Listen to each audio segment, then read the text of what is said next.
do down there very soon. Patrick Carlin, what did we learn in class today? Well, a lot, man. Number one, I'm glad Whitefeather is still here because I really enjoyed her people. Her granny tell about her granny and her grandfather sitting outside the woods asking for permission to go in. I mean, that's the right thing to do, man, because you're going in somewhere that's not your particular turf and get it enjoyed.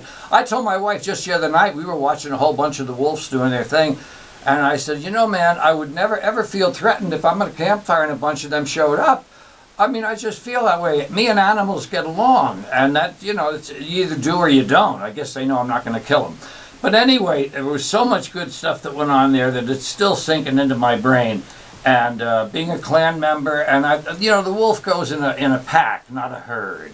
And this is a lot more free. We watch. I mean, they're cooperative, and God bless them. I love them. Now, I want to go back to the top. Susan, excellent, sitting in for Joe while he meditates and lets whatever's happening. But, you know, you started out with a thing about labor over on the other side there in Europe, across whatever they call it. And a dude went over there from Illinois, and he wanted to open a factory in France. And he said, no way, man, poor work habits. And they get all bent out of shape. And it reminded me of what I consider, you know, half of the problem there. You got the German people building them BWs and all that kind of stuff. And they'll get in there and put in a 12-hour shift, 7 at night, 7 in the morning, 2 15-minute breaks. Call one of them lunch. Get out of here. Don't like it? Next problem. Go to Czechoslovakia. And they get the job done, man. They build the stuff. And then you got the Italians, and you got the French, and you got the Spanish. And their idea of a 9-to-5 trip is you show up at 10 o'clock an hour late. Then you go into the can, and you primp for half an hour.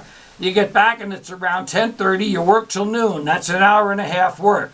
You eat chow from noon till 1, and then you go and you do another hour. No, you wait another hour and a half after that to digest your food and discuss the meaning of life and smoke a few cigarettes. Then you go back and do an hour and a half work, and you cut out early to beat the traffic.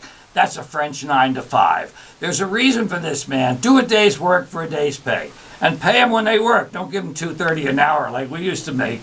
You know, get off that minimum wage trip. About too much info. You mentioned too much info going in and overheating the brain. Never happens in my case. Yeah, you can ask any teacher I had all the way back to first grade, bro. No, never too much info. It just flows over them. I'm in the creek and the water's going around me. Who else did we have here today? Heavy on the cream, knocked me out. There was tribal drumming right away on that. Yeah. And I didn't even know Whitefeather was going to be here. Yeah. So the vibes are good, man. And you know, I'm Irish. It's getting near marching time now. Yeah. March 17th. We're all tribal, baby. If you're a member of a clan, you're a member of something. And that's all right. Anyway, I had a wonderful day. Patrick, always a pleasure. Thanks to Whitefeather. CatskillMountainHerbals.com. Craig Lennon at LennonSpeaks.com. You can Google him in Catskill, New York. Susan Rose and Miriam'sWell.org. Lots of interesting things happening there.